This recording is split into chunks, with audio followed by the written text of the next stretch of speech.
a nuestros hermanos que nos siguen a través de Facebook y a través de YouTube. De repente hay alguna falla con la señal, hermano, y se detiene la transmisión en vivo de Facebook, y entonces estamos grabando con una cámara y esa la subimos por ahí del domingo en la tarde, lunes en la mañana. Ya la puede buscar en YouTube, en el canal, ¿cómo se llama? Comunidad Cristiana Lenaya Dolan, ¿verdad? Pero creo que también la subes a la página y hay una página en Facebook que se llama exactamente igual, Comunidad Cristiana Lenaya Dolan. Y ahí entonces si llega a haber alguna falla en la transmisión en vivo, bueno, ya en el video ya la puede ver así bien, ¿ok? Sí, también en los grupos que tenemos de WhatsApp, de la iglesia, obviamente, compartimos tanto la transmisión en vivo como la grabación de la prédica.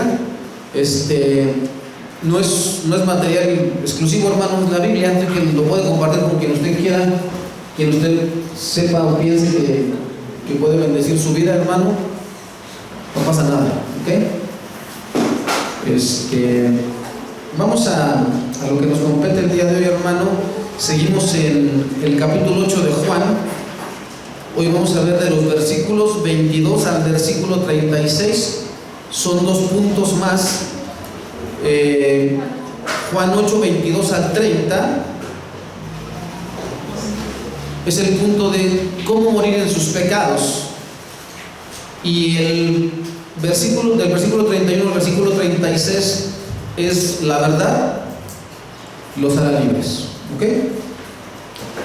Así que vamos entonces a Números 20, 7 a 12. Números 20, 7 a 12.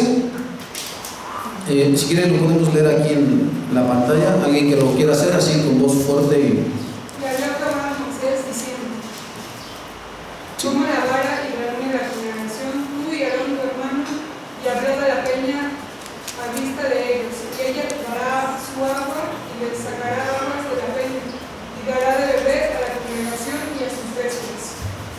Entonces Moisés tomó la vara de delante de Jehová, como él le mandó.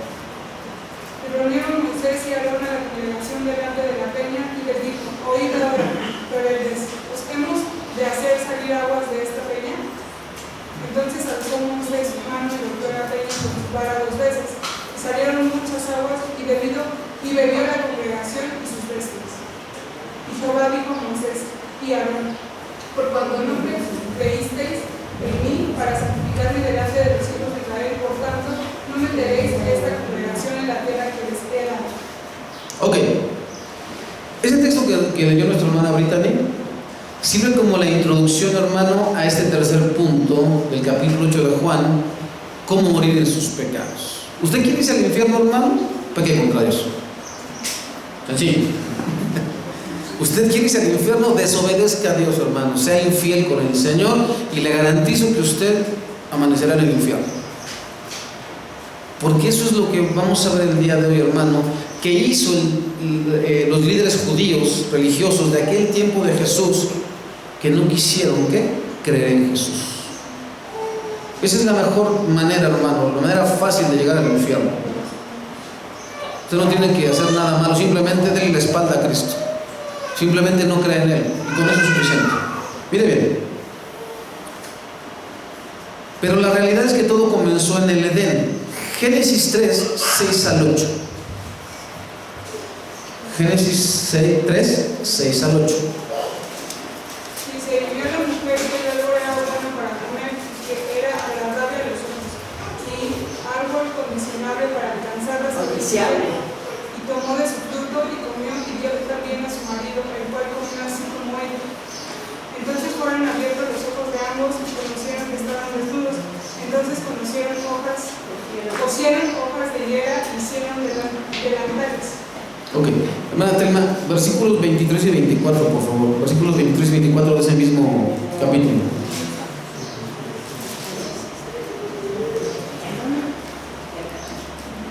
Y lo sacó del huerto del Edén, para que labrase la tierra de que fue tomado. Echó pues fuera al hombre y puso al oriente del huerto del Edén querubines y una espada encendida que se revolvía por todos los lados para guardar el camino del árbol de la vida. Ahí empezó todo, hermano. Dios había sido muy claro, ¿se acuerdan? De todo árbol del huerto pueden comer, excepto del árbol del conocimiento del bien y del mal. Todos los árboles, hermano. Pero vino Satanás, ¿cierto? Y le habló a la mujer y le metió duda en su corazón y le dijo: no, Dios te está engañando. Lo que pasa es que Él no quiere que seas igual que Él, porque Él sabe que el día que comas de ese fruto serás exactamente igual que Él. Conocerás la diferencia entre el bien y el mal. Y entonces la mujer prestó su oído. Y así, hermano, nos pasa a todos los cristianos, a todos.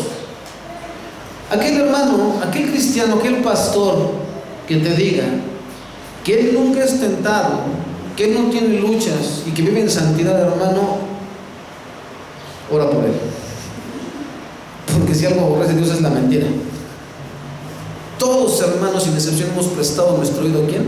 A Satanás. Todos, sin excepción. En detalles tan pequeños, hermano. Vamos a tocar algo que no le gusta a la iglesia que toquemos: el matrimonio. Todos en alguna ocasión hemos prestado el oído a Satanás, hermano.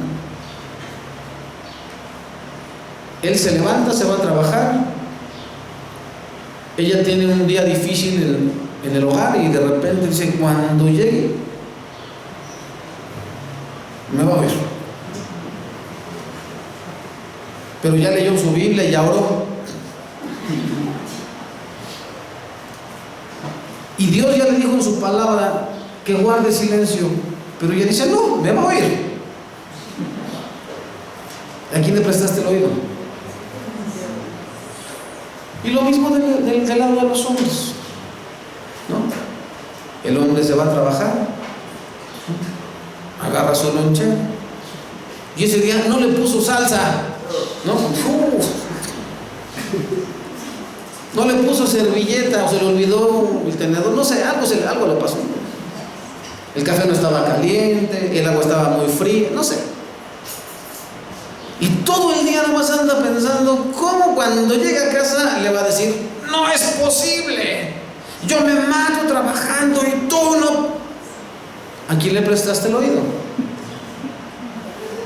En esos detalles, hermano. Si no hay que ser tan espiritifláutico.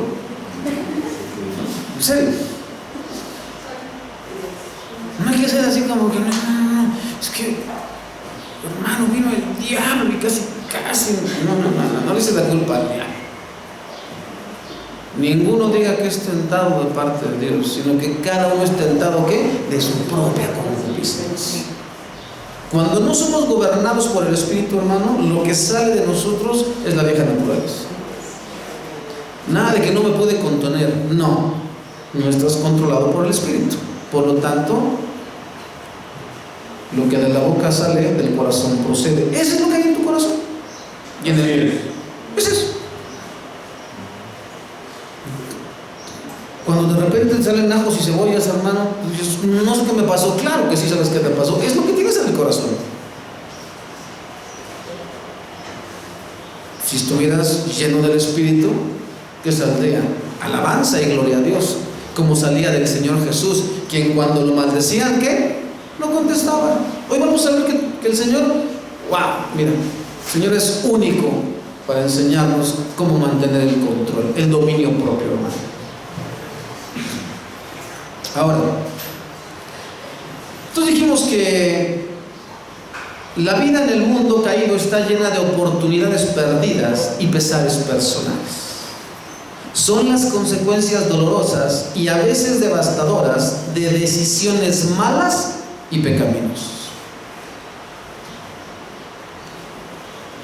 El lugar en el que tú te encuentras el día de hoy, hermano, solamente es consecuencia ¿de qué? De decisiones malas y pecaminosas. Así. ¿Tú crees que yo soy pastor porque amo a Dios con todo mi corazón? No, hermano. El Señor me trajo. Porque yo no servía para nada. ¿Sabes qué era antes de ser pastor? Tú ya lo sabes. Una piltrafa humana que no servía para cosa buena. Hermano, pero yo recuerdo, bueno, los que me conocieron, nosotros recordamos que tú trabajabas como cualquier persona. Pues sí, pero trabajaba para tener dinero para el mal, para consumirlo en vicios. ¿Qué de bueno tiene eso? Nada. Pues hermano, si el Señor hubiera llamado como a Jeremías, ¿sí fue Jeremías el que le dijo: desde el vientre de tu madre te escogí para ser mi profeta? Sería cosa diferente, hermano. Alguien dirá: hermano, el Señor lo escogió, por eso es que usted es pastor. Yo no estoy en contra de eso, hermano. Lo que digo es que yo, que me acuerdo, hermano, antes de conocer al Señor, jamás me pasó por la mente predicar la palabra. Mi mente estaba en otro lado, menos en ser un mensajero de Cristo. Entonces, hermano, hasta las malas decisiones pecaminosas, hermanos, sirven para bien. ¿En serio? A los que aman a Dios, todas las cosas les ayudan muy bien, incluso tus tropiezos. Porque así nos damos cuenta de la magnificencia del Señor, de la bondad del Señor, de la gracia y la misericordia que el Señor nos ha tenido, hermano, que éramos sus enemigos y nos ha reconciliado con Él a través de Cristo. Eso es fabuloso, hermano. Y tenemos este tesoro en vasos de barro para que nadie diga que es excelente y bonito. Mira, hermano, tenemos otros ejemplos. Salomón fue otro que también enfrentó las consecuencias de las malas decisiones. Aunque fue el rey más rico y sabio de Israel, desperdició la oportunidad de disfrutar a plenitud las bendiciones que Dios le había concedido. En el primer libro de Reyes, 11:4, dice algo muy importante, hermano. No lo busque, yo se lo digo. Dice que cuando ya era viejo, se dejó llevar, o sea, ya no tuvo la fortaleza para continuar siguiendo al Señor, sino que inclinó su corazón a los ídolos de sus varias esposas y terminó siendo ¿qué? Un idólatra. A tal grado, hermano, que la consecuencia para Salomón fue que la vida se volvió vana y nada más. Eclesiastés 1:2, que dice, hermano: vanidad de vanidades, todo es vanidad. Dijo el predicador: vanidad de vanidades, todo es vanidad. No encontró el sentido. Fíjate nada más, al hombre que Dios le dio una sabiduría como a ningún otro, al hombre al que Dios le dio riquezas como a ningún otro, pero como se volvió loquito,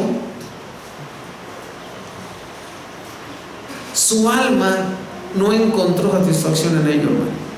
Se hartó. Lo dice. Y escribí muchos libros. Y cuando usted lee Eclesiastés, es 12, ¿verdad? Al final, en los últimos versículos, usted no recuerdo cuántos versículos tiene el capítulo 12, pero dice: el resumen de toda esta palabrería que les he dado: teme a Dios y obedece sus mandamientos. Y ya. Ahí está. 12:13. Alguien que lo lea, Elías, por favor, así fuerte. El fin de todo el discurso oído es este: teme a Dios y guarda sus mandamientos, porque esto es el todo del hombre. ¿Ya vio? Yo no vine afanado a ver si junta el $1,000,000 de pesos, ¿no? A ver si se compra el carro último modelo, a ver cuánto puede acumular. Hermano, dice aquí: al final de toda tu vida, lo único que va a importar, hermano, es que hayamos temido al Señor y hayamos guardado su palabra. Si no, hermano, ¿qué crees? El Señor nomás nos va a ver cómo vamos a dar 100 vueltas como pollo. ¿Cómo nos quemamos? Y nosotros: Señor, manda que sea cualquier hermano que me traiga un poquito de... No se puede pasar. Tuviste tus riquezas, tuviste tu deleite, hiciste lo que se te pegó la gana, ¿no? Perfecto, ahí te quedas. Pero los que me siguieron, los que fueron fieles para conmigo, están en mi regazo. Nos está advirtiendo el Señor, hermano, para que después no diga, es que el pastor Polo siempre nos estuvo entreteniendo, nos contaba puras historietas, nos predicaba el memín pingüín. No, hermano, aquí le hemos predicado la palabra para que nunca diga que Dios no le advirtió las consecuencias de su desobediencia. Ahora mire, ¿usted conoce a un hombre llamado Judas Iscariote? Él tuvo la oportunidad invaluable de ser uno de los 12 más cercanos al Señor Jesucristo durante su ministerio terrenal. Era uno de los discípulos, hermano. Pero él cambió ese privilegio por 30 mugrosas monedas o piezas de plata. Y condenó su alma para siempre porque nunca se arrepintió de su horrible traición. Así hay muchos, hermanos, que un día estuvieron en una iglesia y cambiaron la paz y la bondad y la misericordia y la gracia de Dios, hermano, por la porquería del mundo. Y ahí andan, hermano, revolcándose, así como la puerca en el lodo, así como el perro vuelve a su vómito. Ahí andan, hermano.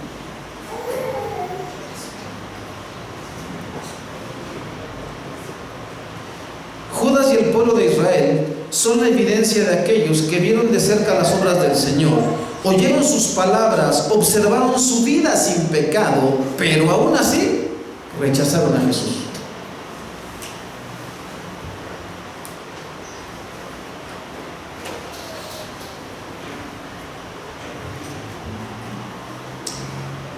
Así que, hermano, a la luz de la evidencia abrumadora, la incredulidad en Jesús no tiene excusa. Mira, hermano, que muchos de nosotros haremos juicio para nuestros familiares. Si tú eres cristiano, hermano, y si tú te conduces de manera recta delante del Señor, tú mismo eres juicio para tus familiares que nunca se acercaron al Señor. Ellos no podrán decir, nunca hubo evidencia, porque si alguien nos conoció bien, hermano, fueron nuestros familiares. Ellos saben cómo éramos antes de. Y si hubo un cambio, hermano, ellos tienen un juicio en nuestras personas. Porque si esas personas que éramos nosotros, Dios las transformó, no tienen excusa para decir, nunca nos predicaron a Jesucristo. No, tú viste en la vida de tu familiar como el Señor lo cambió. Sencillo, hermano. No tendrá excusa. Usted no podrá decir, es que un pastor me dio mal ejemplo. Usted cuando llegue con el Señor no le va a preguntar, ¿quién te hizo daño, mi niño? No le va a preguntar eso. ¿Por qué no me obedeciste? Te di una palabra en donde podías haberme conocido, en donde podías buscarme, en donde yo te iba a hablar. ¿Por qué no me obedeciste?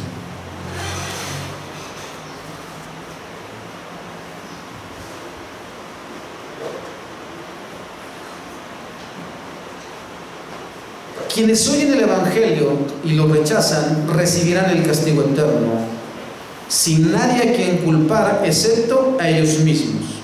Incluso quienes no han oído el Evangelio son culpables de rechazar la verdad que se les ha dado. Romanos 1, 18, 21. Pues la ira de Dios desde el cielo contra toda impiedad e injusticia de los hombres que detienen con injusticia la verdad. Porque lo que de Dios se conoce les es manifiesto, pues Dios se lo manifestó. Porque las cosas invisibles de Él, su eterno poder y deidad, se hacen claramente visibles desde la creación del mundo, siendo entendidas por medio de las cosas hechas, de modo que no tienen excusa. Pues habiendo conocido a Dios, no le glorificaron como a Dios ni le dieron gracias, sino que se envanecieron en sus razonamientos y su necio corazón fue entenebrecido. Ahora, ¿qué dice ahí en Romanos, pero capítulo 2, versículos 14 y 15, hermano? Porque cuando los gentiles que no tienen ley hacen por naturaleza lo que es de la ley, estos, aunque no tengan ley, son ley para sí mismos, mostrando la obra de la ley escrita en sus corazones, dando testimonio en su conciencia y acusándoles o defendiéndoles sus razonamientos. Todos, hermano, todos, porque eso se lo puedo decir por experiencia, aun cuando yo no era cristiano, yo sabía cuando estaba haciendo mal.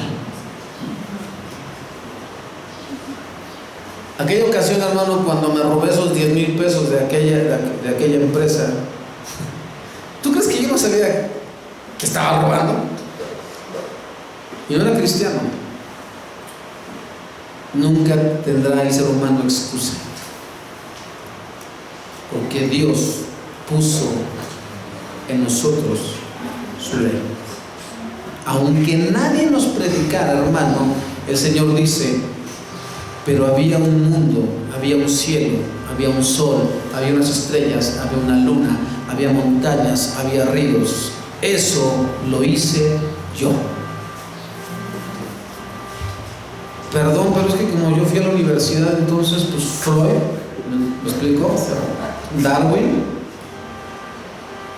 Te tengo una mala noticia universitaria. No tienes excusa delante del Señor.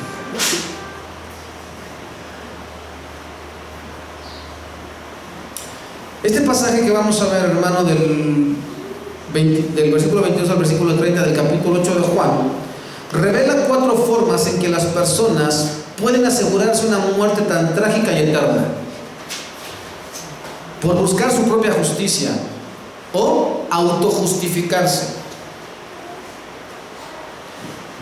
¿A cuántos conoces tú, hermano, que no son cristianos, que dicen: yo soy buena persona, yo no le hago mal a nadie, es más, tengo hasta una fundación, soy altruista? ¿Qué crees, hermano? Los primeros que van a arder en el infierno, hermano, son los papas, los de la católica,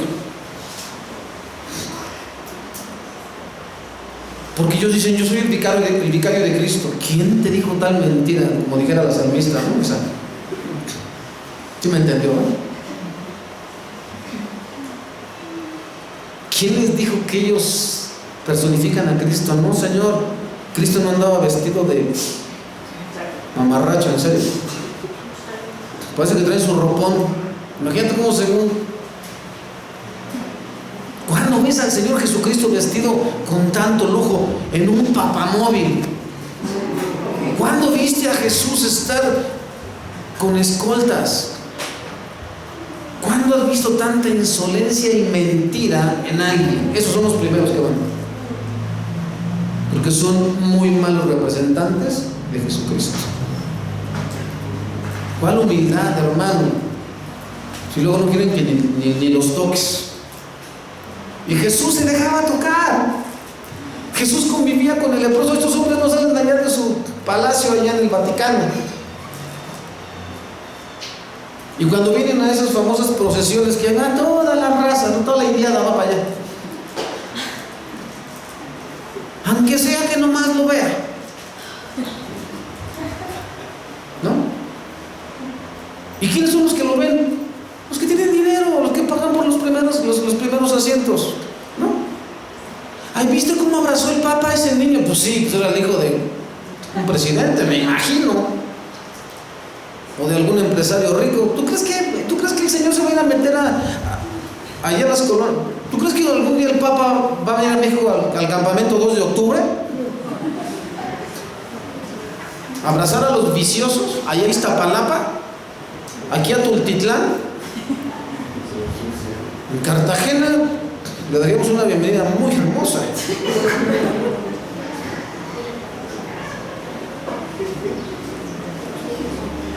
¿Tú crees que eso es un representante de Cristo, hermano? Los segundos que se van a ir al infierno junto con los papas son los pastores, de esos que ahí desde su comodidad, desde su lujo, jamás, hermanos, se han parado. Mira, hermano, yo he escuchado a muchos pastores que en un inicio su corazón era recto para con el Señor, y ahora, hermano, ya no quieren ni moverse. Es que eso yo ya hice mi trabajo. La Biblia, ¿dónde? Yo veo, hermano, la vida de un hombre llamado Pablo, que fue todo lo contrario. Primero era un perverso fariseo, lleno de lujo, lleno de soberbia, matando cristianos. Pero cuando se tiene un encuentro con Jesucristo, hermano, cambia completamente su visión. Y ese hombre se metía, hermano, y estuvo, y el Señor lo llevó a los lugares más fétidos y pútridos que puedan existir, hermano. ¿Te acuerdas que una vez los metieron en el cepo? ¿Qué crees que contenía el cepo, hermano? ¿Qué crees que era estar en la cárcel romana? Y allá no era como en este país, ¿no? Agarramos a tal delincuente peligrosísimo, ya lo metimos a la cárcel, y llega el hombre y quita no sé cuántos, agarra no sé cuántas celdas y tiene televisión y puede salir de la... Pues así cualquiera se va a la cárcel.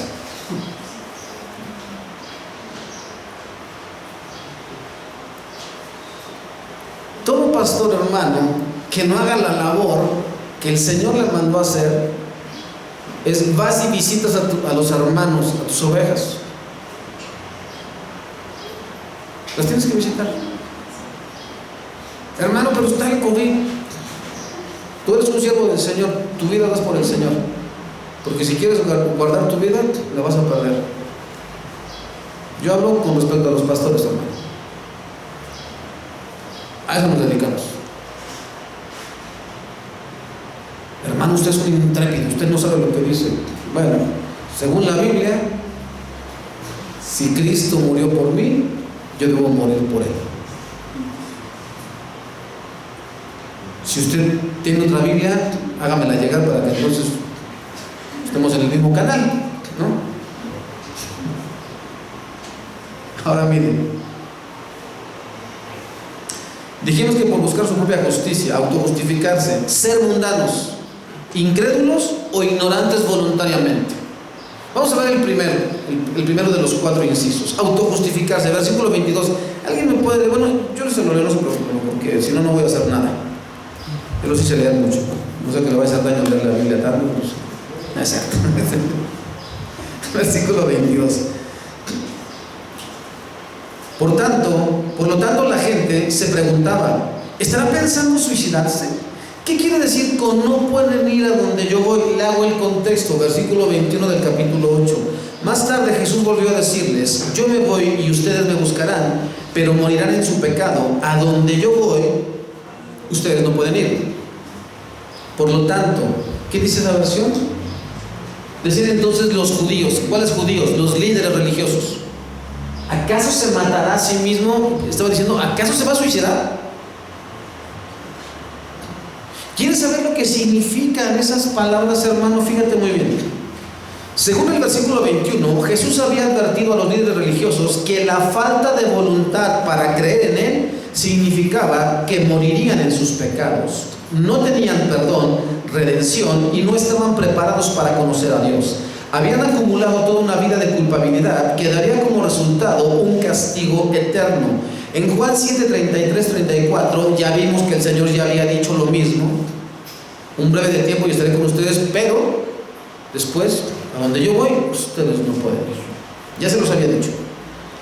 El Señor ya les había dado una advertencia acerca de ir a un lugar a donde los que se rehúsan a creer en Él no pueden ir.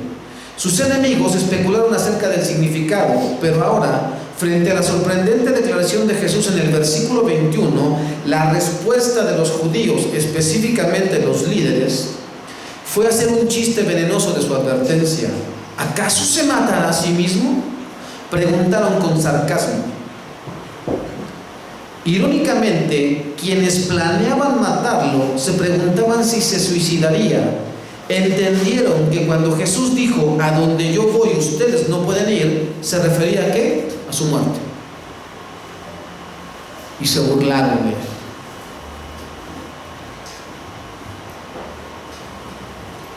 ¿Sabes cuánta gente inconversa y cuántos excristianos he escuchado decir: no creo que Dios me mande al infierno? Pues, tengo una sorpresa, hermano. Según la Biblia, sí.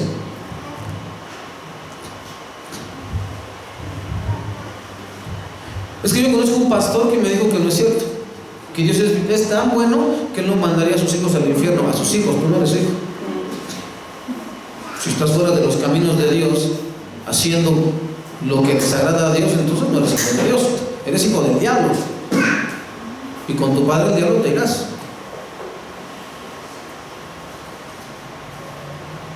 Ahora miren,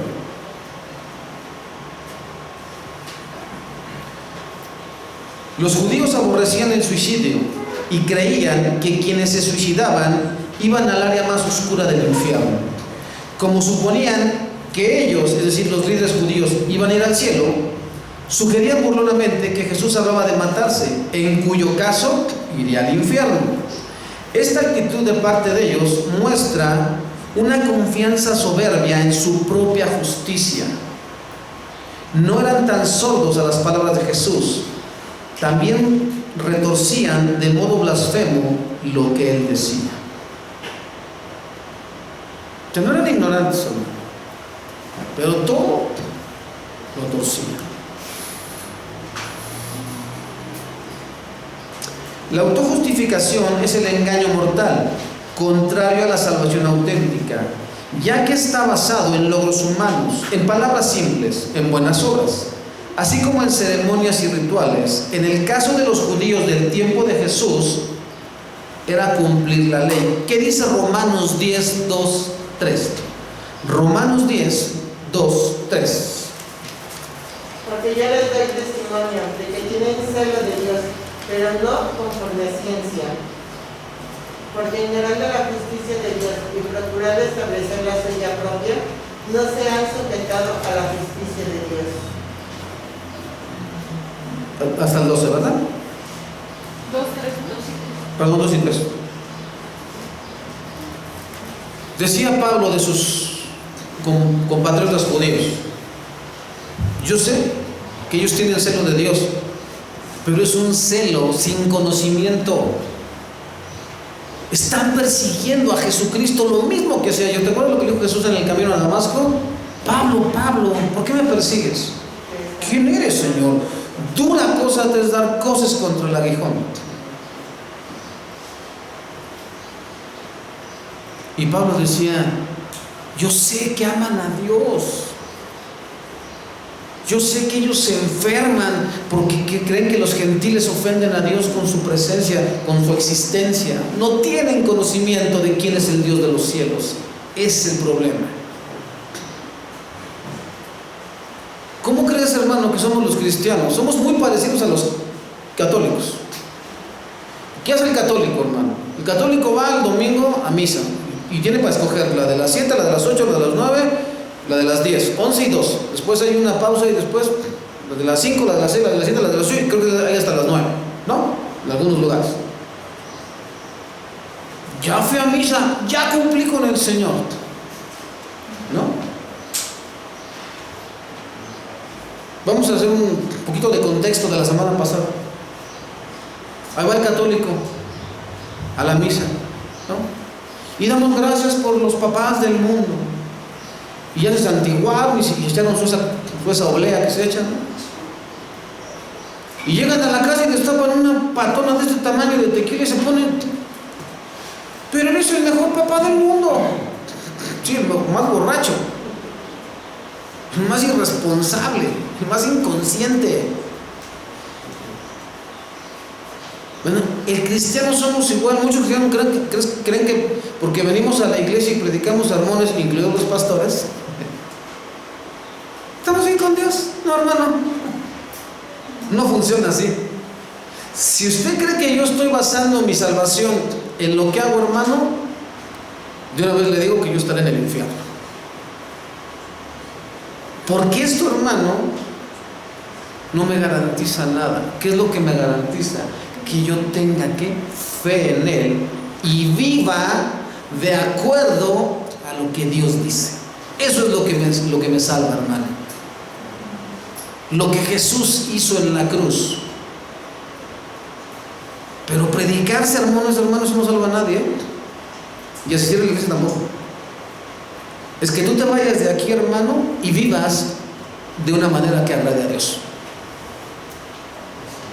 Que tu manera de pensar sea distinta a la del mundo. Si el mundo aborrece, tú y yo, ¿qué? Amamos. Si el mundo odia, tú y yo perdonamos. Si el mundo no tiene misericordia, ¿nosotros qué? Somos prestos para dar.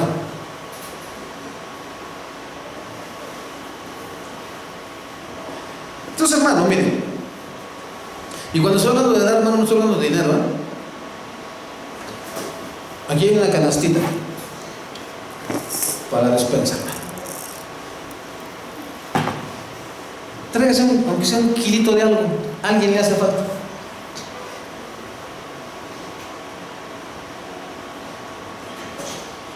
Ahora miren,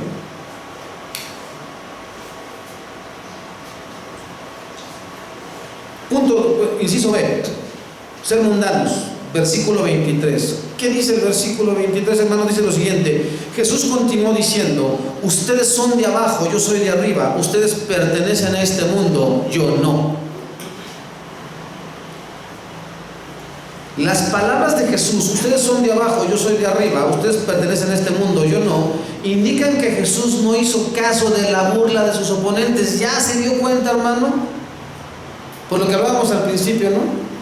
¿Qué se le olvidó a tu adorada mujercita, esposa sacrosanta? Planchar tu camisita, ponerte salsita, ¿no? O tu servilletita. No hagas caso. A lo mejor amanecen uno de esos días que las mujeres amanecen como con el cerebro al revés, hermano. ¿Sí te ha pasado esos días, hermano? Le llevas flores y te dicen, ¿yo no qué hiciste? ¿Por qué? Por eso luego uno no lleva flores. Y cuando no les llevas flores, ya no me amas. Antes me traías flores, claro, me querías conquistar. Y ahora, como ya me tienes segura, tú te quedas, ¿qué hago? Entonces, de eso, a lo mejor es uno de esos días, ora por ella. Señor, bendigo a mi esposa, por lo menos me puso el lunch completo. Y ese día cómetelo sin chile, no pasa nada, no te vas a morir, ¿no? Límpiate con la camisa, no pasa nada, en serio. ¿Cómo se llama? La amarilla, ¿no? ¿Para qué te enfermas? Mujercita, el orangután ese no se acordó de despedirse de ti, ¿no? No entiende tus sentimientos. Sabes que somos insensibles los esposos, ¿no? Bueno, siempre nos acusan de eso las esposas. No me comprendes, no sientes lo que yo, pues no soy mujer, querida. Si fuera mujer te entendería, ¿no? Habría que empezar por ahí, ¿no? No somos mujeres, somos hombres. No pensamos igual, no sentimos igual. Entonces, ten compasión de nosotros. Ora por nosotros. ¿Sale? Mira, Señor, te hicieron peores cosas. A ti no solamente te ignoraron, te insultaron, Señor. Te golpearon, te flagelaron, Señor. Y tú no respondiste. Se burlaron de ti cuando les hablaste la verdad. Y tú ni siquiera te diste por enterado. Y ya cuando llegue ese ser despreciable que es el marido, ¿no? Recíbelo como lo recibiría el Señor Jesús. Porque también te digo, hermana, que también Dios nos ama a nosotros, ¿eh? No creas que eres exclusiva. Es que de verdad, hermano, a veces las hermanas creen que solamente Dios las ama a ellas. ¿No? Si algo tiene el Señor Jesús, hermano, es que Él no es feminista. Él ama por igual a hombres y a mujeres, ¿no? Sí, así como somos defectuosos y todo, hermano, Dios nos ama. Y así también como ustedes, hermano, también de repente tienen sus días buenos y malos, así también Dios nos ama. Entonces, hermanos, vámonos amando unos a otros, ¿me parece? Y si es entre esposos, mejor. Hagamos de nuestro hogar un lugar donde reine Jesucristo, ¿le parece? Amén. Ahora miren,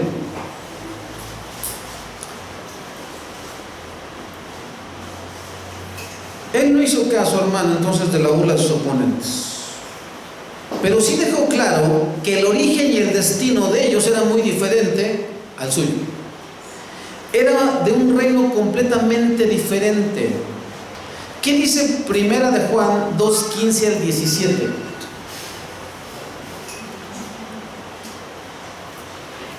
No améis al mundo ni las cosas que están en el mundo. Si alguno ama al mundo, el amor del Padre no está en él. Porque todo lo que hay en el mundo, los deseos de la carne, los deseos de los ojos y la vanagloria de la vida, no proviene del Padre, sino del mundo. Y el mundo pasa y sus deseos, pero el que hace la voluntad de Dios permanece para siempre. ¿Qué dice Primera de Juan 3:7 al 10?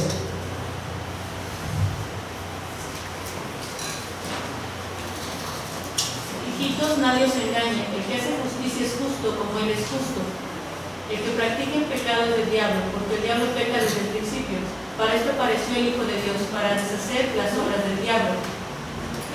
Todo aquel que es nacido de Dios no practica el pecado, porque la simiente de Dios permanece en él y no puede pecar porque es nacido de Dios.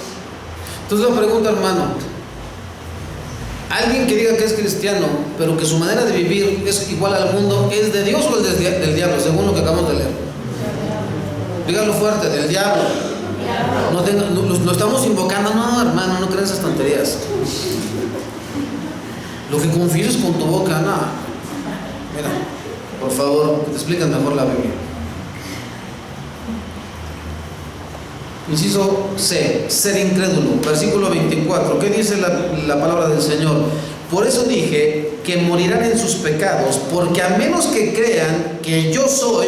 Si notas que ahí yo soy viene en letras mayúsculas, como cuando el Señor se le apareció ¿a quién? A Moisés.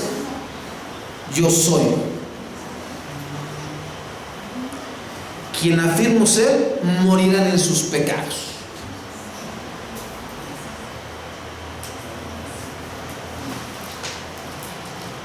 Aquí Jesús pasa de la justificación propia y la mundanalidad que condena al último asunto, la incredulidad. Por eso dije que morirán en sus pecados, porque a menos que crean que yo soy quien afirmo ser, morirán en sus pecados. La falta de voluntad persiste para creer la verdad sobre Jesucristo.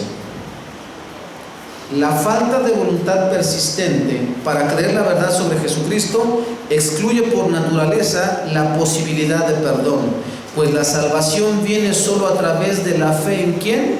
En Él. Si no quieres creer en Jesucristo, si la gente no quiere creer en Jesucristo, ¿qué? ¿Cómo te salvas? No hay forma. El requisito para ser salvo, hermano, es que cree en Jesús. ¿Se acuerdan del carcelero? Cuando Pablo y Silas estaban cantando alabanzas y se abren las puertas de la cárcel y que dice, mejor me mato. ¡Ey, no te hagas daño! Aquí estamos todos. ¿Qué debo hacer? Cree en el Señor Jesucristo y serás salvo tú y tu casa. ¿Qué creen en Jesucristo, hermano? Ahora, inciso D. Ser ignorante voluntariamente. Versículos 25 al 30. Dice la palabra del Señor. ¿Y quién eres? ¿Se dan cuenta que es una pregunta? ¿Y quién eres? A menos que crean que yo soy. Y la respuesta ¿cuál es? ¿Y quién eres? Preguntaron. Jesús contestó: el que siempre dije que era. Tengo mucho para decir acerca de ustedes y mucho para condenar, pero no lo haré, pues digo solo lo que oí del que me envió, y él es totalmente veraz. Pero ellos seguían sin entender que les hablaba de su Padre. Por eso Jesús dijo: cuando hayan levantado al Hijo del Hombre en la cruz, entonces comprenderán que yo soy. Yo no hago nada por mi cuenta, sino que digo únicamente lo que el Padre me enseñó. El que me envió está conmigo, no me ha abandonado, pues siempre hago lo que a él le agrada. Entonces muchos de los que oyeron sus palabras creyeron en él. Entonces, hermano, ¿qué significa esto? El carcelero que los tenía cautivos en la incredulidad era su ignorancia obstinada. ¿Y quién eres? La pregunta resulta absurda a la luz de todas las señales milagrosas que Jesús había realizado. Ante tal ignorancia voluntaria de la incredulidad endurecida, Jesús se limitó a decir lo que desde el principio os he dicho. Es importante notar, entonces, muchos de los que oyeron sus palabras creyeron en él. Jesús no pierde el tiempo, hermano, con quien no quiere creer en él. Mira, hermano, los pastores a veces cometemos el grave error, hermano, de andar buscando a las ovejas que no quieren venir a la iglesia, y descuidamos a las que sí quieren venir, hermano. Si Dios no te trae, hermano, nadie te puede traer. Entonces, Jesús no perdió el tiempo. Pero dice aquí, hermano, que entonces muchos, ¿qué? Y eso da pie al cuarto punto del capítulo 8, y terminamos con este punto. La próxima semana, si Dios lo permite, estaremos cerrando el capítulo 8 con los dos últimos puntos, ¿ok? ¿Qué dice Jeremías 17:9? El cuarto punto se llama: la verdad los hará libres. Jeremías 17:9, ¿qué dice? Engañoso es el corazón más que todas las cosas y perverso. ¿Quién lo conocerá? Engañoso es el corazón más que ¿qué? ¿Quién lo conocerá? Eso, hermano, ya todos lo sabemos. Por eso nada de que yo soy bonito, soy más bueno que el pan. No. Engañoso es el corazón, hermano. Porque usted sí es un buen pastor. Engañoso es el corazón. No te fíes por lo que tus ojos ven. ¿Vale? Porque, hermano, a menos que tú conozcas a un pastor en su intimidad, así como Dios lo conoce, ¿por qué dice la Biblia? Maldito el hombre que confía en el hombre. Porque luego vienen los problemas, hermano. Un ser humano te falla y te enojas con Dios. Pero es que si Dios sabía que era malo, ¿por qué lo puso? No seguiste tú. Aquí vas a la iglesia, ¿aprender de Cristo, hermano? ¿O andar admirando a un monigote? Porque a la iglesia venimos, hermano, a aprender de Cristo. Aquí nos dice en su palabra, si tú leyeras la palabra de Dios, dice ahí que habrá falsos pastores y falsos, ¿qué? Maestros. Que habrá hombres engañadores. ¿Cierto?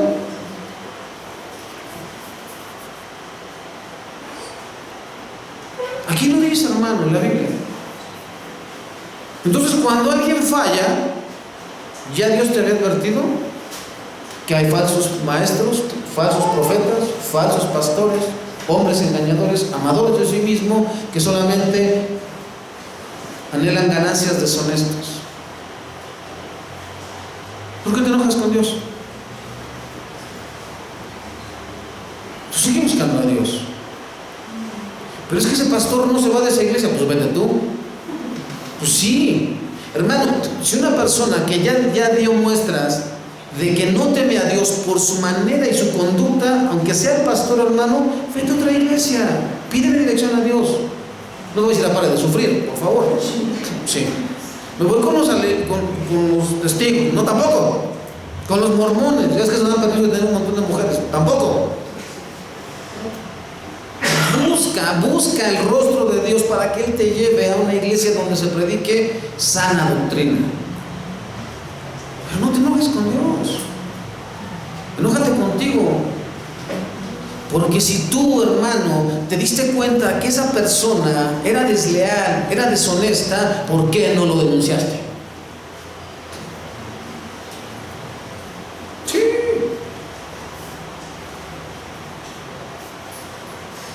Yo te lo he dicho hasta el cansancio, hermano. El día que tú a mí me veas haciendo cosas que van en contra de lo que Dios dice y me dejas seguir predicando aquí, tú tienes un grave problema con Dios. Un grave problema con Dios.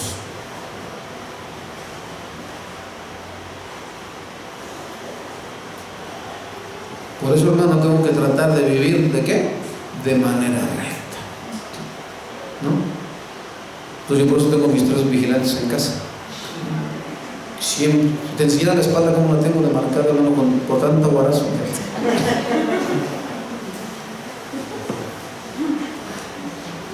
La creencia en que la humanidad por sí sola pueda formular el sistema filosófico perfecto, uno que explique completamente toda la realidad, alcanzó la cumbre en la Ilustración. La razón humana, se creía, a la larga descubriría las respuestas a las preguntas de la vida y así solucionaría todos los problemas de la sociedad. Por lo tanto, no había necesidad de la religión que por siglos había tenido a las personas en oscuridad sofocante.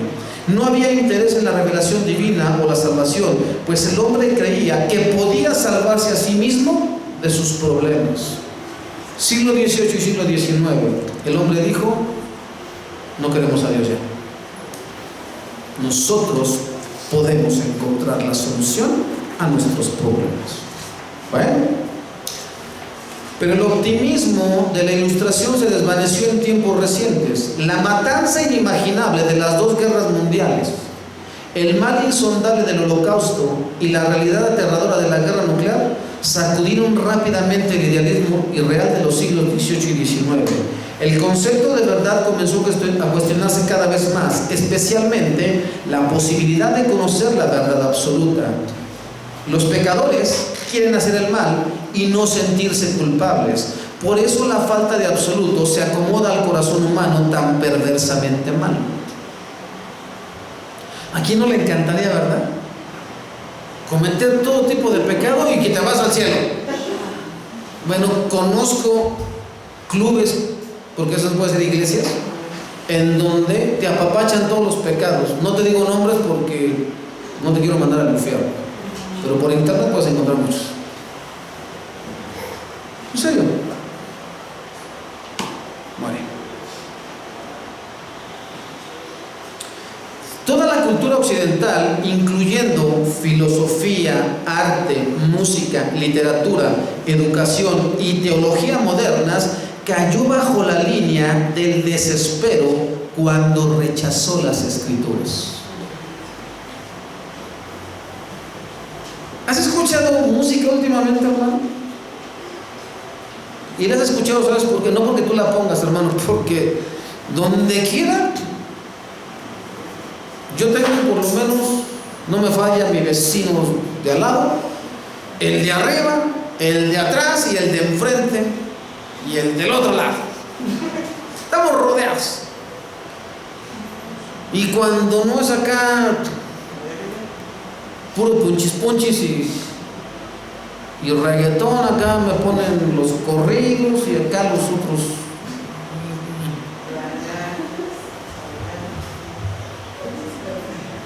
Y unas letras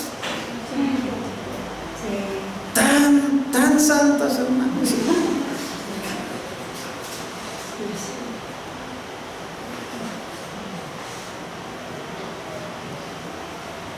Entonces, hermano, ¿has leído últimamente algún libro? Ya todo, casi prácticamente todo, hermano, contiene lenguaje lésbico gay.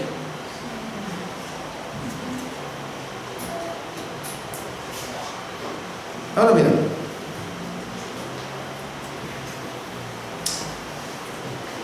hasta la teología, hermano. Ahora resulta que hay disque pastores que ya no saben si la Biblia es verdad. Hay uno muy famoso ahí por Monterrey.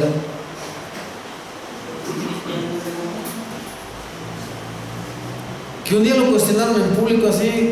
¿Tú qué piensas? Bueno, yo pienso que el Evangelio es un mensaje de amor, no de condenación. Yo me quería matar, hermano. No porque te vas al infierno, si no me hubieran matado, en serio. Si no es posible que tú, alguien que dices que predicas la Biblia y tienes una iglesia, digas semejantes atrocidades, semejantes herejías. Por supuesto que el mensaje de salvación es un mensaje condenatorio también. ¿No lo has escuchado? El que no renuncia a su propia vida y toma su cruz y me sigue, no puede ser mi discípulo. Eso, hermano, es excluyente, por si no lo sabías. ¿Lleno de amor? Claro que sí. El que me sigue y da su vida por mí, la ganará, la hallará, vivirá conmigo por la eternidad, por cuanto no estimó su vida preciosa, sino me estimó a mí, el Dios de los cielos, como el todo de su vida. Esa es la verdad. El cobarde ese diciendo ahí, es un mensaje de amor, pero también es un mensaje de juicio, por si no lo sabías, te estoy hablando a ti.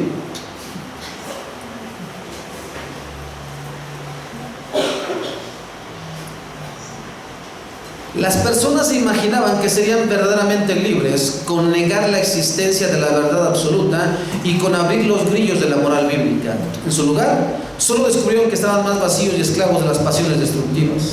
El escepticismo del siglo XIX culminó con el surgimiento del posmodernismo, cuya filosofía es: no hay verdad alguna, es decir, lo que le funcione para las personas es bueno para ellas. Así que la virtud más noble es la tolerancia con las otras perspectivas.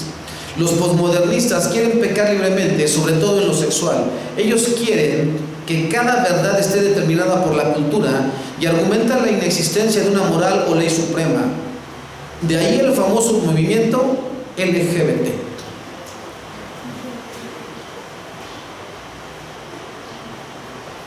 Todas esas personas que, como usted ya vio, están bajo la ira de Dios. Según Romanos, la ira de Dios se revela, y como ellos no le tuvieron o no lo reconocieron como Dios, Dios los ha entregado ¿a qué? A una mente reprobada, a pasiones vergonzosas, hombres con hombres, mujeres con mujeres, y que se pierdan en sus lujurias.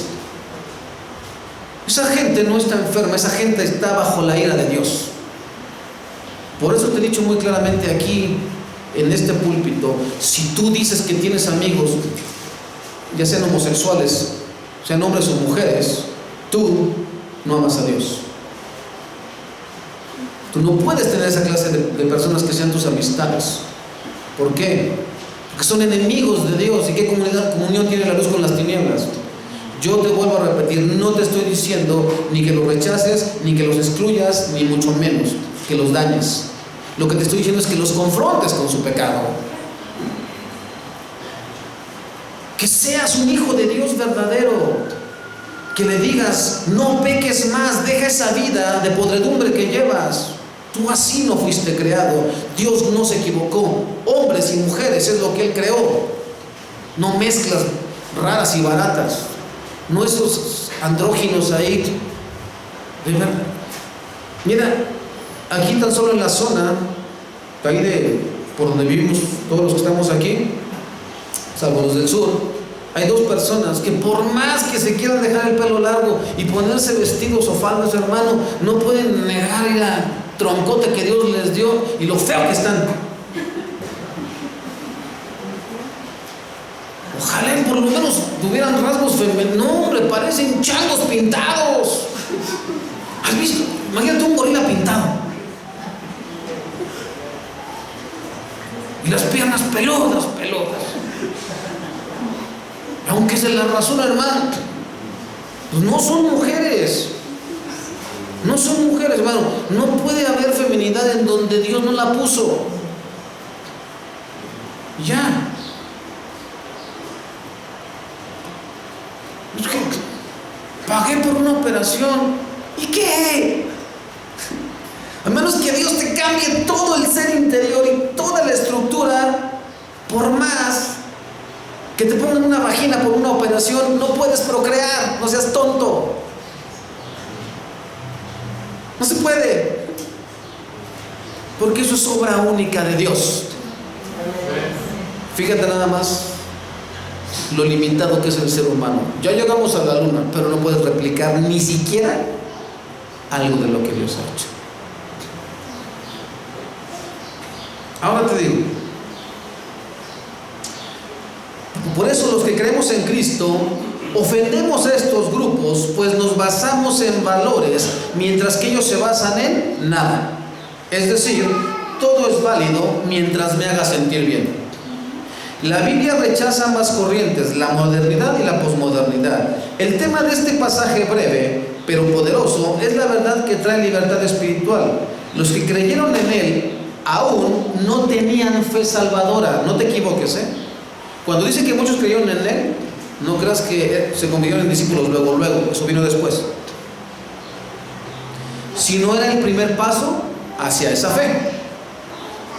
Así, el objetivo del Señor en esta sección era señalar a la fe salvadora y total en Él. El tipo de fe que nos haría verdaderamente libres del pecado, la muerte, Satanás y el infierno. Señalaremos 3 apéndices: el camino a la libertad, la pretensión de la libertad y la promesa de la libertad. Apéndice 1 o A, el camino de la libertad, versículo 31-32, ya estamos terminando. Jesús les dijo a los que creyeron en Él: ustedes son verdaderamente mis discípulos si se mantienen fieles a mis enseñanzas. Escucha, hermano, para ser un discípulo de Cristo debe uno ¿qué? Mantenerse, no solamente haber venido durante 20 años. Es que yo llevo 20 años y soy pastor, pero si mañana yo le doy la espalda a Cristo y me voy al mundo, no te sirvieron tus 20 años ni todo tu pastorado. Pero es que planté iglesias y también las pudiste haber regado. No te sirve de nada si te apartas de la fe.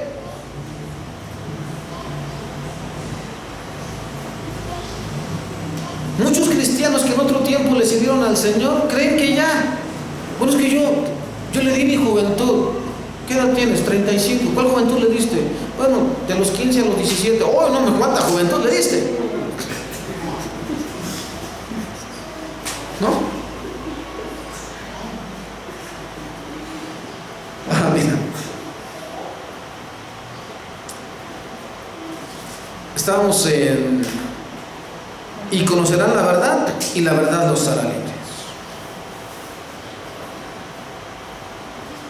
La respuesta de Jesús a quienes profesaban fe en Él delineó el programa que lleva a la libertad espiritual: creer en Él, permanecer en su palabra, conocer la verdad y ser libre. De ese apéndice 1 vamos a sacar 4 incisos. Creer en Cristo. La fe salvadora está compuesta de 3 elementos.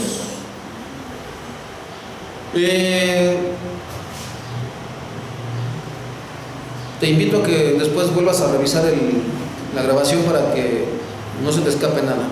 ¿Sale? No me puedo detener mucho, hermano. Notitia, ascensus y fiducia. Es latín. No hablo latín, hermano. Pues lo copié. Notitia, ascensus y fiducia, que es igual a conocimiento, asentimiento y confianza. En palabras sencillas, conocimiento de la verdad sobre la salvación, afirmar que esos hechos son verdad y la apropiación de que Jesucristo es la única esperanza para la salvación. Eso es lo que significa. Si leyéramos Hebreos 11:3, rápidamente, alguien que tenga o que me pueda leer ahí, Hebreos 11:3. Por la fe entendemos haber sido constituido el universo por la palabra de Dios, de modo que lo que se ve fue hecho de lo que no se veía. Eso es notitia. Hebreos 11:1, en la parte A del versículo nada más. Es pues la fe, la certeza ¿qué? De lo que se espera. Eso, hermano, esa primera parte del versículo 1 del capítulo 11 de Hebreos es ascensus. ¿Qué es? Asentimiento. Después la fe, la certeza de lo que se espera. Creemos en Jesucristo. Creemos que Él es ¿qué? El Salvador del mundo. Y ahora, la parte B La convicción de lo que no se ve es fiducia. ¿Qué significa? ¿Qué dijimos? Apropiación de esa verdad.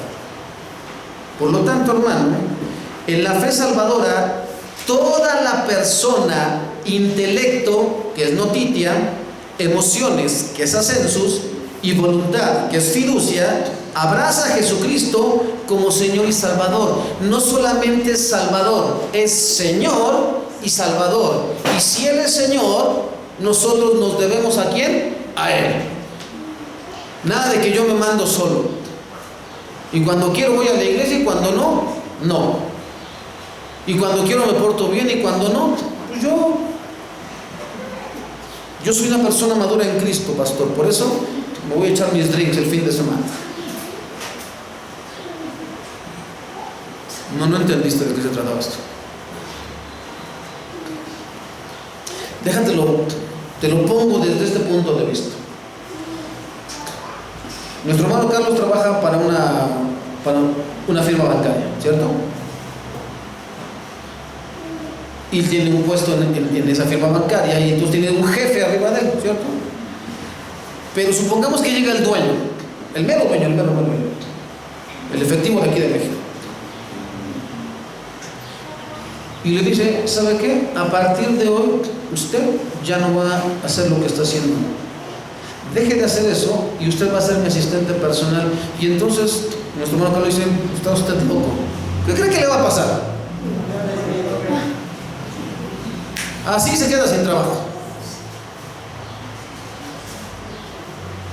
¿Quién nos hizo pensar a nosotros? Cantábamos: polvo soy. ¿Sí se acuerdan que cantábamos eso?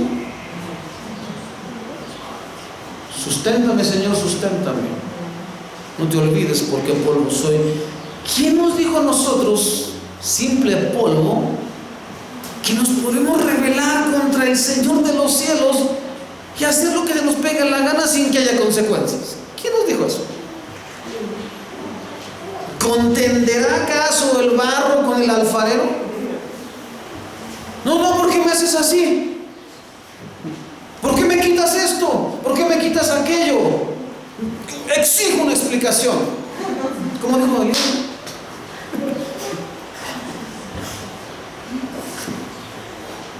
¿Una qué? Dan una razón específica, Dios. ¿Qué nos pasa, hermanos? ¿De dónde sacamos que Dios nos tiene miedo a nosotros? Dios no es como nosotros, ¿eh? Ya ves que nuestros hijos nos amenazan y: ay, no, para que no se enoje. No, Dios no, ¿eh? Dios no. Mira, fíjate bien, hermano. Todo el resto del capítulo 11, hermano, el escritor de Hebreos da ejemplo de personas cuya fe no flaqueó a pesar del sufrimiento, la persecución y la muerte. ¿Sí has leído Hebreos 11? ¿No? Y tiempo me faltaría para hablarte de estos, de hombres y mujeres que no alcanzaron y que perdieron y que fueron aserrados y muertos a filo de espada. ¿Okay? Ahora,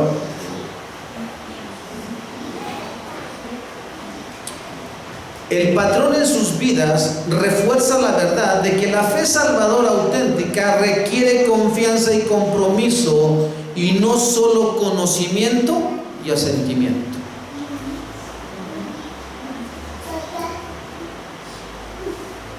Señor, he entendido que la manera en que he vivido, Señor, no es la correcta. He pecado contra ti, Señor. He hecho lo malo. Mi vida está plagada, Señor, de pecados. He deshonrado, Señor, no solamente tu palabra, sino a mis padres. He deshonrado mi cuerpo. He deshonrado mi mente y todo lo que tú creaste, Señor. Lo he deshonrado. Pero a partir de hoy, Señor, si tú tienes misericordia de mí, si tú me extiendes tu gracia, Señor, yo voy a ser una persona diferente por el sacrificio de Cristo Jesús en la cruz. Y yo, Señor, me comprometo. Hoy cuando presentemos a Isaac, hermano, tú sabes que yo soy un pastor completamente sacado de otro mundo. Yo no sigo el librito, hermano. Yo conozco todos los manuales que hay para los pastores para hacer presentaciones, bautizos y bodas y todo, pero yo no me guío por eso, hermano. Yo quiero que aquí los papás se paren y hagan un compromiso con Dios de que ustedes guiarán a ese pequeño en los caminos del Señor, no solamente ese pequeño, a todos sus hijos. Que ustedes les darán ejemplo de integridad, de fidelidad, de hambre de Dios. Que ustedes serán los primeros en orar y en comprometerse con Jesucristo. Porque repetir palabras cualquiera lo hace, hermano. Pero que quiero que quede un compromiso aquí de que ustedes digan: Señor, de verdad estamos agradecidos contigo y reconocemos tu bondad sobre nuestras vidas y nos comprometemos, Señor, a que este pequeño va a honrarte, va a servirte. Nos haremos cargo de que ese niño un día te sirva de acuerdo a los talentos que tú le has dado. Eso es lo que debería hacer cada padre y madre en esta iglesia: preparar a sus hijos para servir al Señor. ¿Qué generación nos espera ahora, hermano, si el día de hoy todo está podrido? Si los jóvenes no quieren compromiso con Cristo, si solamente anhelan sus pasiones, sus anhelos, sus gustos. ¿Qué será de la iglesia, hermano? Esta semana escuchaba a Juan Antonio Vaz, el pastor de España, decir: cada vez son menos los pastores que están comprometidos con la palabra del Señor. ¿Qué le espera a nuestras generaciones de adolescentes y pequeños? ¿Qué les vamos a dejar? ¿Qué tipo de enseñanza? ¿Qué tipo de iglesia? ¿Una donde se permita todo?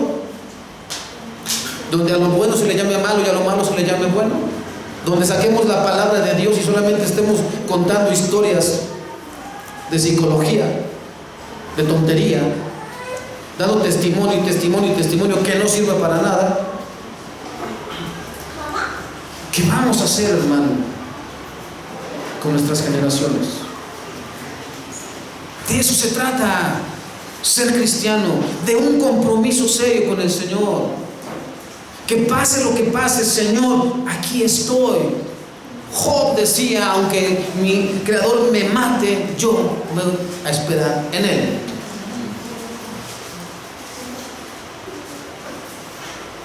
Hermano, y si la pandemia, como dijeron estos, ese monigote que no sirve para nada, es una autoridad, pastor, sí, hermano, pero no se comporta como autoridad.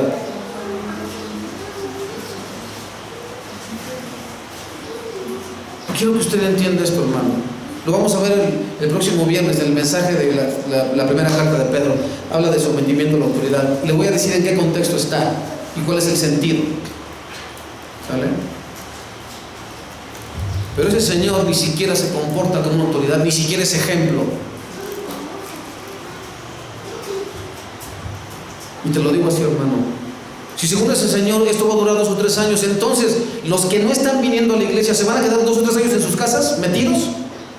¿Esa es la confianza que tienes en Dios? ¿Te vas a quedar 3 años metidos en tu casa?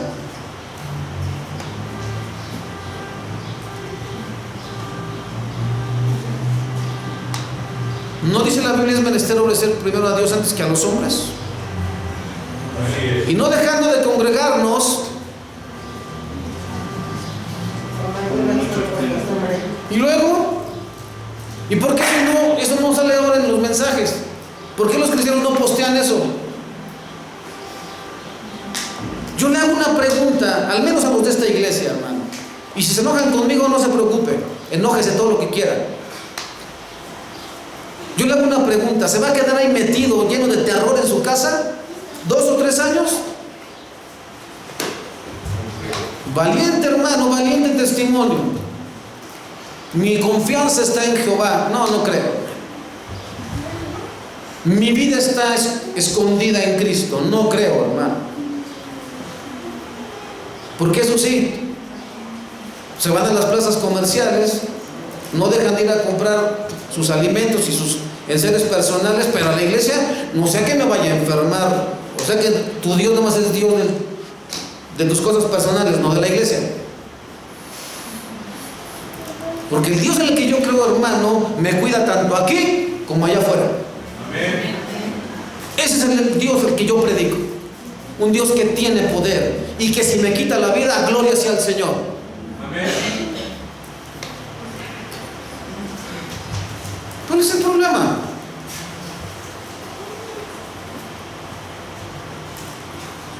Si me la quiere quitar de esa manera, Él me la dio. Él me rescató. Y si de algo serví, gloria sea al Señor.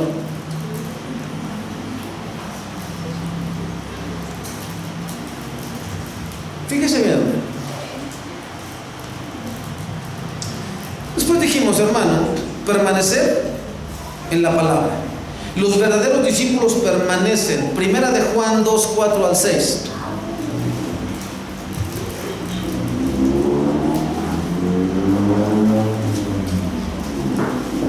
El que dice yo le conozco y no guarda sus mandamientos, el tal es mentiroso y la verdad no está en él. Pero el que guarda su palabra, en este verdaderamente el amor de Dios se ha perfeccionado. Por eso sabemos que estamos en él. El que dice que permanece en él debe andar como él anduvo. El que dice que permanece en él debe andar como ¿qué? Y Cristo jamás anduvo en cobardía, hermano. Sabía que lo iban a matar, ¿sí o no? ¿Qué dice? Que afirmó su rostro y regresó a donde tenía que ir. Clamó al Padre: Señor, si puedes, pasa de mí, pero no mi voluntad, sino la tuya. Después de la tercera vez se levantó. Ha llegado el momento, cumplamos con lo que tiene que cumplir. Eso, mi hermano, es andar como Cristo anduvo. Te vuelvo a repetir, si dura 2 o 3 años la pandemia, y no pienses que vamos a hacerle como en los estadios, vamos a pegar tu foto. No, gracias.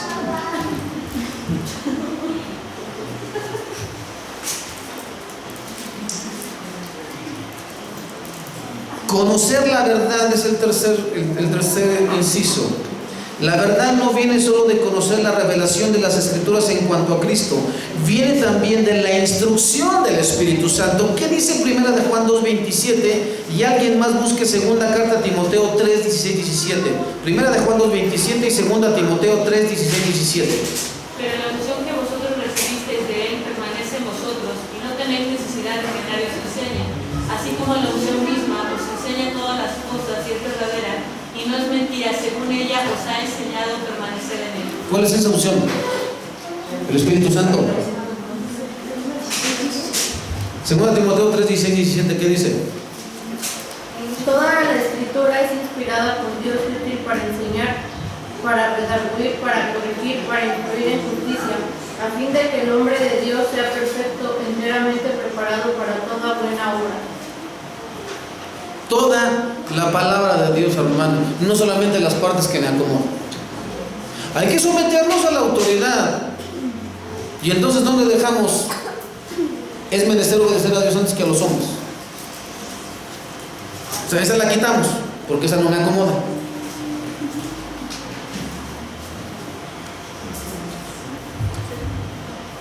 Inciso D, ser libre. Los 3 incisos anteriores dan como resultado la libertad espiritual. Romanos 6:18-22 y alguien más busque Gálatas 5:1. Romanos 6:18-22 y alguien más Gálatas 5:1. Y libertados del pecado vinisteis a ser siervos de la justicia. Hablo como humano por vuestra humana debilidad, que así como para iniquidad presentasteis vuestros miembros para servir a la inmundicia y a la iniquidad, así ahora para santificación presentad vuestros miembros para servir a la justicia. Porque cuando erais esclavos del pecado, erais libres acerca de la justicia. Pero ¿qué fruto teníais de aquellas cosas de las cuales ahora os avergonzáis? Porque el fin de ellas es muerte. Mas ahora que habéis sido libertados del pecado y hechos siervos de Dios, tenéis por vuestro fruto la santificación y como fin la vida eterna. Gálatas 5:1. Por lo tanto, Cristo de verdad nos ha liberado, ahora asegúrense de permanecer libres y no se esclavicen en nuevo a la ley. Pregunta, hermano. Antes de que un servidor conociera a Cristo, ya le dijera un paria, un alcohólico, un drogadicto, que hacía todo tipo de maldad.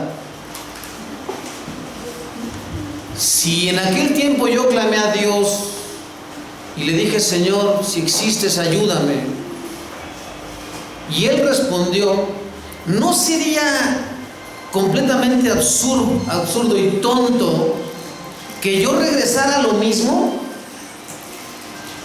Y entonces, hermano, ¿cómo es que hay cristianos que dicen que se puede beber, que se puede bailar, que se puede fumar, que se puede uno drogar, que se puede uno tatuar, que puede uno tener amistades con el mundo, ausentarse de la iglesia por periodos largos?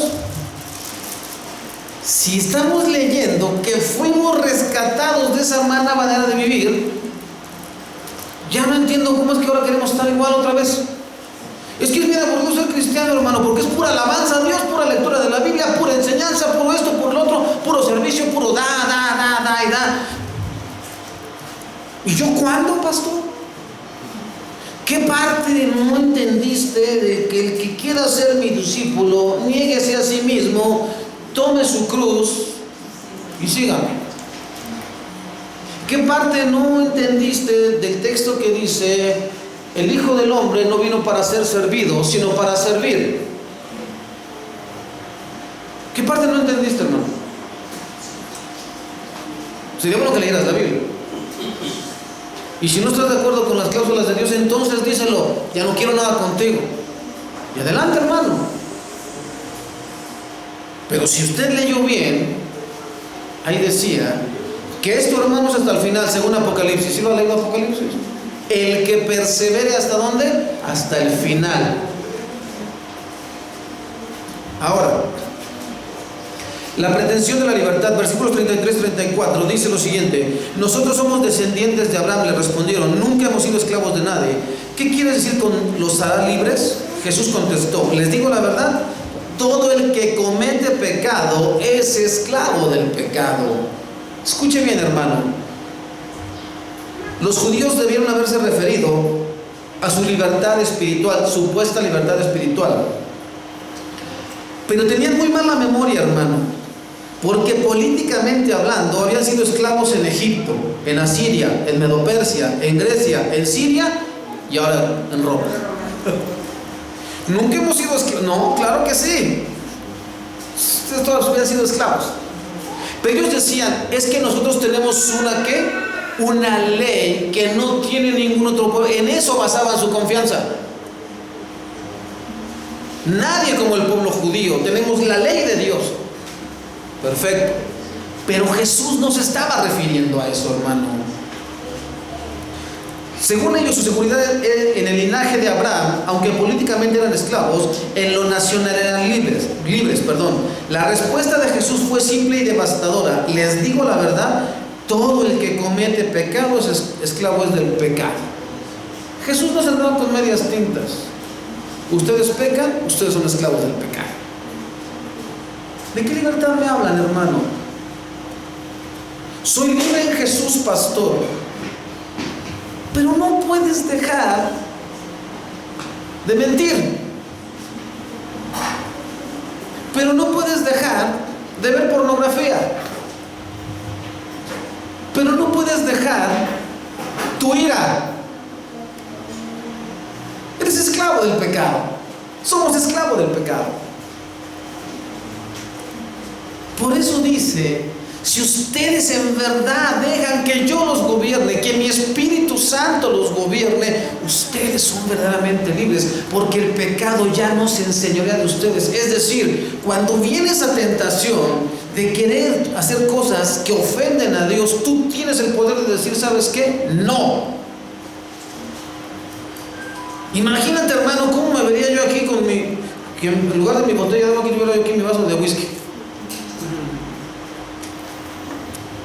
Y prender aquí mi cigarro, ¿no? Tengo libertad en Cristo. ¿Dónde dice la Biblia: no tomaréis whisky o no fumaréis? ¿Dónde dice? No. ¿Te estoy diciendo claro, hermano? Eres esclavo. ¿Cuándo eres verdaderamente libre? Cuando no lo necesitas. ¿Para qué quiero esto? Si yo sé todo el daño que me ocasionó, no solamente a mí, sino a los que estaban a mi alrededor, ¿para qué quiero nuevamente amistad con aquello que me dañó?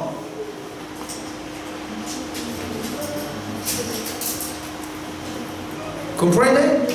Yo creo que usted habla inglés, ¿no? Ser esclavo es estar totalmente bajo el control de otro y ser incapaz de liberarse a uno mismo. ¿Qué dice Tito 3:3? Rápidamente, ya terminamos, hermano. Vamos al último punto.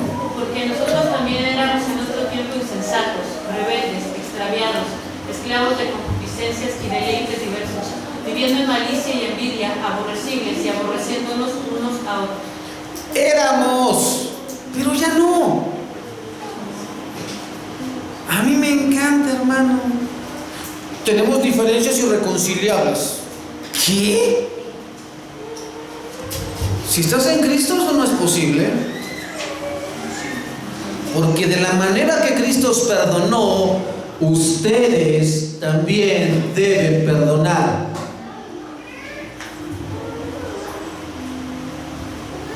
Yo nomás se la pongo. Si no le gusta, dígale al Señor, no me diga a mí. Yo nomás estoy leyendo la Biblia. Y por último, la promesa de la libertad, versículos 35 y 36. Un esclavo no es un miembro permanente de la familia, pero un hijo sí, forma parte de la familia para siempre. Así que, si el Hijo los hace libres, ustedes son verdaderamente libres. El Señor usa de nuevo la analogía de la esclavitud en estos dos versículos, pero con un propósito diferente. Un esclavo no es un miembro permanente de la familia, pero un hijo sí forma parte de la familia para siempre. Estas palabras eran una advertencia. Aunque los judíos eran descendientes de Abraham, eran esclavos. Lo eran como esclavos, no como hijos. Y estaban en peligro de perder para siempre los privilegios recibidos. Mateo 8, 11 y 12, mientras alguien lo busca, dice, hermano: y os digo que vendrán muchos del oriente y del occidente y se sentarán con Abraham, Isaac y Jacob en el reino de los cielos. Mas los hijos del reino serán echados a las tinieblas de afuera, allí será el lloro y el crujir de dientes. ¿Mas los hijos del reino serán qué? ¿Qué significa eso entonces, hermano? Solo los que reciben a Jesucristo como el Hijo de Dios, desciendan o no de Abraham, son verdaderamente hijos de Dios. Así que si el Hijo los hace libres, ustedes son verdaderamente libres.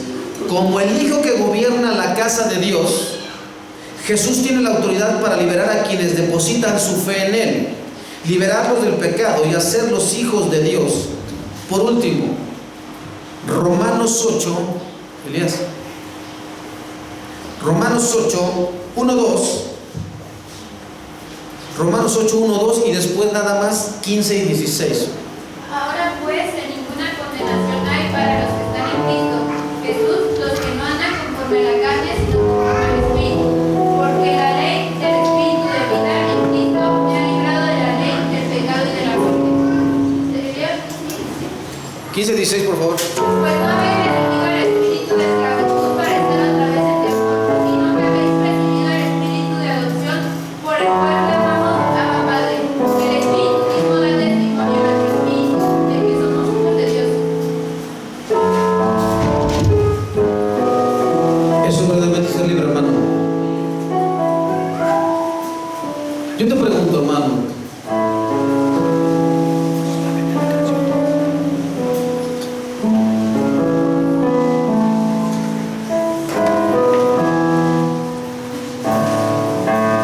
¿qué daño te ha hecho el Señor? ¿Qué mal nos ha hecho el Señor? ¿En qué nos ha fallado el Señor? Si nos da vida, si nos sostiene, si nos renueva las fuerzas cada día, hermano.